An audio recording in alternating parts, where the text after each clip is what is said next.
ತೋರ್ಸತ್ತೀನಿ. First ಗೆಣಸೆಲ್ಲ ತೊಳ್ಕೊಂಡು ಒಂದು cooker ಒಳಗೆ ನೀರು ಹಾಕ್ಕೊಂಡು ಗೆಣಸೆಲ್ಲ ಅದ್ರೊಳಗಿಟ್ಟು ಕುಕ್ಕರ್ ಗೆಣಸೆಲ್ಲ ಹಾಕ್ಕೊಂಡು ಒಂದು ವಿಸಿಲ್ ಕೂಗಿಸ್ಕೋಬೇಕು. ಗೋಧಿ ಹಿಟ್ಟು ಕಲಿಸ್ಕೊಳತ್ತೀನಿ.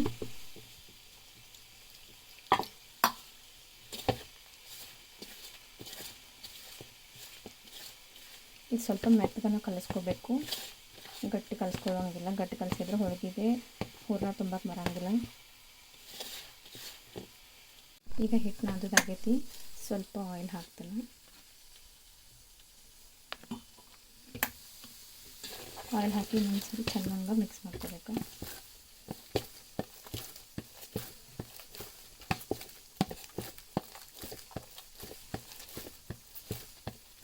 ಎಷ್ಟು ಚಲೋ ತಂಗೆ ಮಾಡ್ತೀರಿ ಅಷ್ಟು ಚಲೋ ತಂಗೆ ಹೋಳಿಗೆ ಬರ್ತಾವೆ.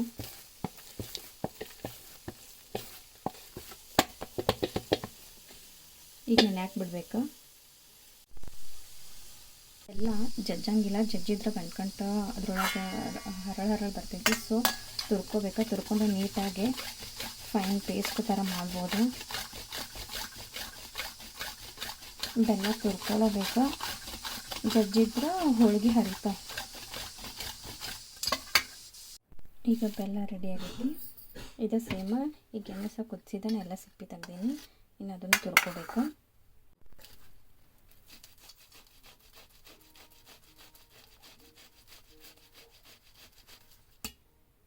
ಈಗ ಪೇಸ್ಟ್ ರೆಡಿ ಆಗೈತಿ.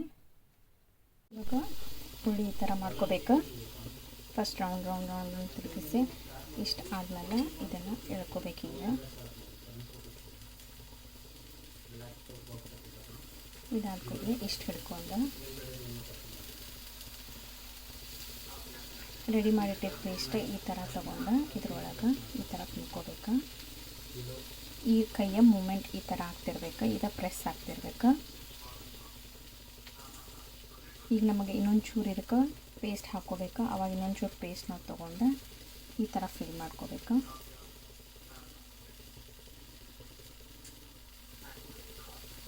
ಮೋದಕ್ ಮಾಡ್ತೀವಲ್ಲ ಆ ಥರ ಫಿಲ್ ಮಾಡ್ಕೊಂಡು ಇದು ಮ್ಯಾಗಿಂದ ನಿಮ್ಗೆ ಜಾಸ್ತಿ ಬಂದರೆ ತೆಗಿಬೋದು. ಇಲ್ಲಾಂದರೆ ಇಲ್ಲೇ ಪ್ರೆಸ್ ಮಾಡ್ಕೊಂಡು ಹಿಂಗೆ ಇಟ್ಕೊಂಡು ಆಮೇಲೆ ರೌಂಡ್ ಮಾಡಿ ಇಷ್ಟು ಪ್ರೆಸ್ ಮಾಡಿದರೆ ರೆಡಿ ಆಯಿತು.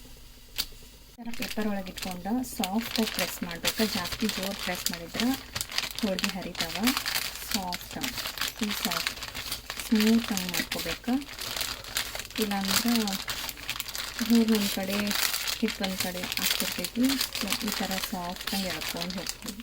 ಸೈಜ್ ನಿಮ್ಗೆ ಎಷ್ಟು ಸೈಜ್ ಬೇಕು ಡಿಪೆಂಡ್ ಅದ್ರ ಮೇಲೆ ಅದ್ರ ತಕ್ಕಂಗೆ ಉಳ್ಳಿ ತೊಗೋಬೇಕು. ನಾನು ಸಣ್ಣ ಮಾಡತ್ತೇನೆ. ಸೊ ಈ ಥರ ಎಲ್ಲ ಒಂದು ಲೆವೆಲ್ ಆಗೋಂಗೆ ಮಾಡಬೇಕು. ಲೋ ಫ್ಲೇಮ್ ಒಳಗೆ ಇಟ್ಟು ಹೋಳಿಗೆ ಬೇಯಿಸ್ಬೇಕು. ಫಸ್ಟ್ ಒಂದಕ್ಕೆ ಸ್ವಲ್ಪ ಜಾಸ್ತಿ ಆಯಿಲ್ ಹಾಕಬೇಕು. ಅಂದರೆ ಏನು ಕಟ್ ಆಗೋದಿಲ್ಲ, ಏನೂ ಇಲ್ಲ. ಆಮೇಲೆ ಫುಲ್ ಲೋ ಫ್ಲೇಮ್ ಒಳಗಿಟ್ಟು ಬೇಯಿಸ್ಬೇಕು.